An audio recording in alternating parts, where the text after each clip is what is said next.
And there's double infamy for the taking, not that anyone even cares. Well, Optimal Optimus is a name I don't know why I didn't think of seeing in this world. But aside from that funny name, welcome back to Destiny 2 with the reset. We are on week 3 of Season of the Lost in this supposedly 5-month season that is going to be a lot of doings and happenings on. But for now, I do believe since we're on week 3, we're on week 3 of the Ager's Scepter quest, which I do believe the next week you're going to have to go and pick up from the Wayfinder's Compass or whatever it is in the helm.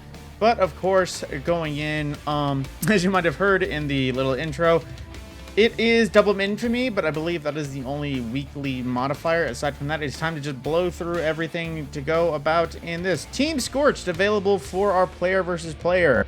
In addition to, I'm not going to bother checking, I'm just going to go blow through it. Let's see, for our Grandmaster, for our Nightfall, it is Exodus Crash. Now, I believe it rolled back to Comedian again for our new weapon. I'm not sure what the old one is, though.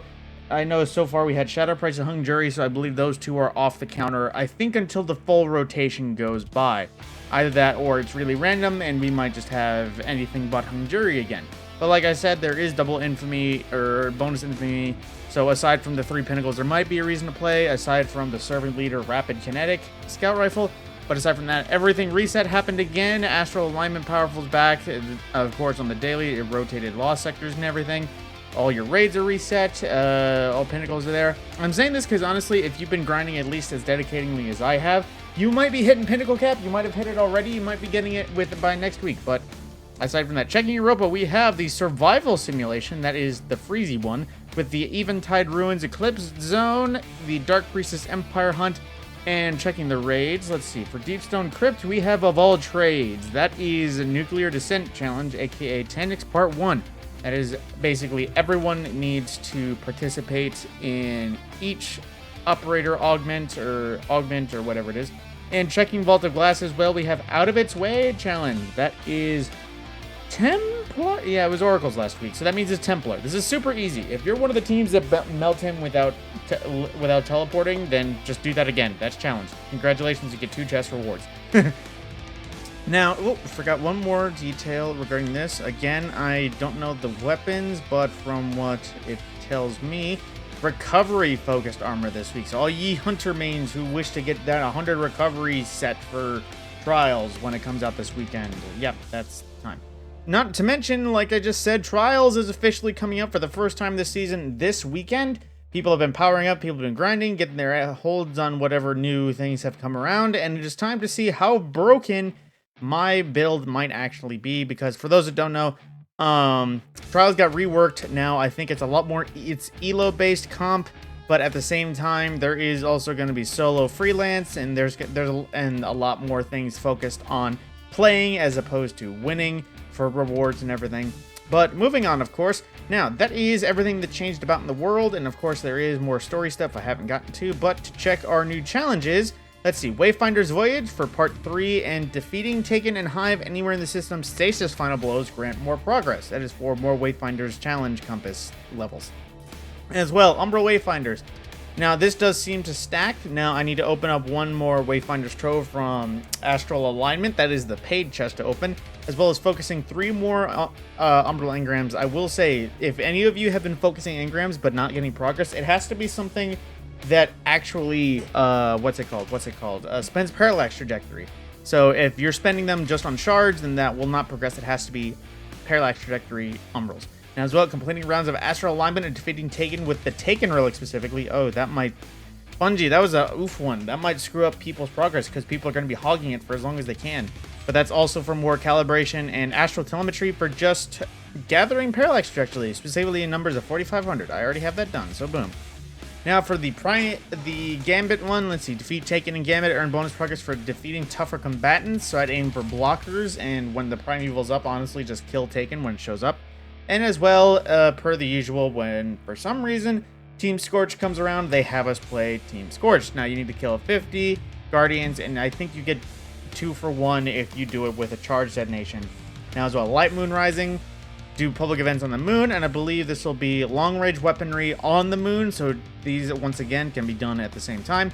As well, Challengers Apogee, Apogee, I don't know how you say that. But basically, reach 1320 power level. If you're Pinnacle Cap last season, you're pretty much good to go. Now, with the next one, defeat champions in any Nightfall strike on hero difficulty or higher. That's basically, if the Nightfall has champions, play that one, kill champions. Ooh, another rank up, 255. Now, to check our weapons for the week, let's see. Now, it's come to my attention these rolls rotate daily, so let's see. Or at least I think they might rotate daily. 7th Seraph Carbine, Hipfire Rampage. This is a very consistent kinetic auto rifle. Would definitely recommend it if you're looking for a new vertical frame. Now, 7th Seraph Revolver, same thing. This is a decent vertical frame hand cannon, even if Seraph, or what's it called? Seraph cells? No, Warmind cells. Even if the OP meta did get nerfed, they're still decently enough for utility. Now, Wishbringer. This one's pretty meh. It's an old reprised, I think all the way back from Forsaken. Rapid Fire. Rapid Fire shotguns honestly aren't a very good meta right now in terms of PvE and everything, so pretty meh. But, of course, ooh, this is a God Roll True Killer for the PvE and PvP purposes. A Proxy Spike Nade, Feeding Frenzy Multi-Kill Clip, True Color. If you're looking for a new energy grenade launcher as well as maybe just a Void Grenade Launcher, that's a pretty decent one for you. Now, Bad Omens, if it had better rolls, of course, that would be good. Honestly, I wouldn't recommend anything that isn't Field Prep or Auto-Loading Holster in the first slot, and anything that isn't Cluster Bombs in the next one. If it doesn't have Impact Casing, it is not the best. And of course, Memory Interdict, I don't know why I even look at these grenade launchers. All the rolls, even as defense set of perks, all these, never Spike Nades, never anything, although I feel like they can't get them anymore.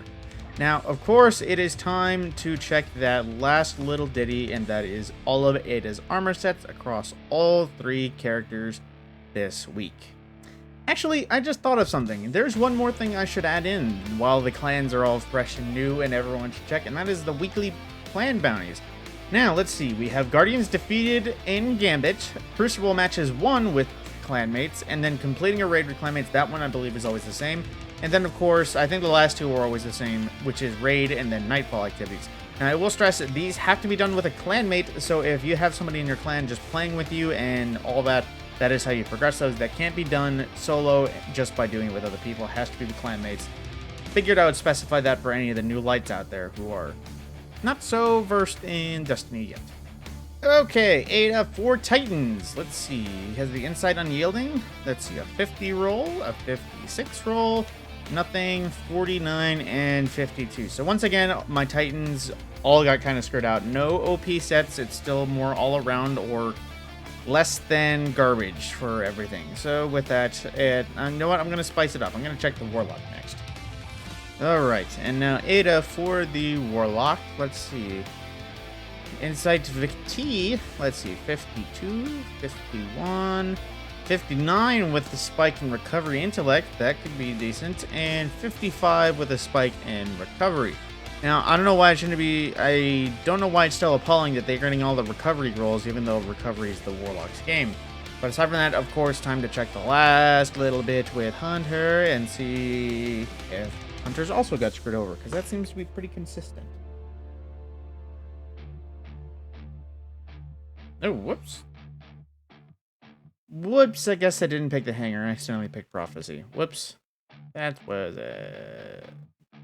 oopsie. Alright, and checking the Hunter to wrap everything up. Let's see.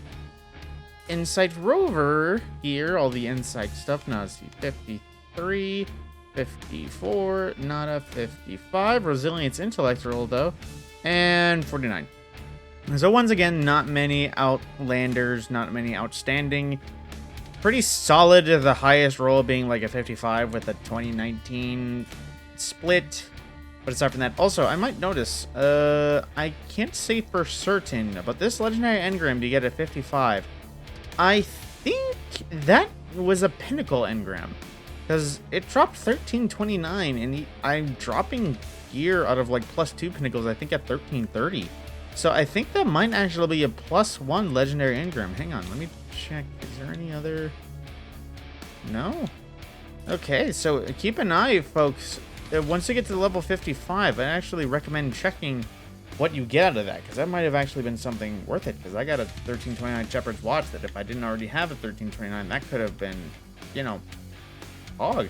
Except for that, Thank you everyone for watching. That was the reset update to everything immediately changed without delving into the season. Of course, I'm going to do Aegis Scepter. I'm going to cover Wayfinder's Voyage and all that because I'm really loving where the story goes, and I want to keep a digital archive of everything that happens this season, whether it's just for a visual sake or talk about later. So, my name is Matt Scorpion, and I will see you in the next video.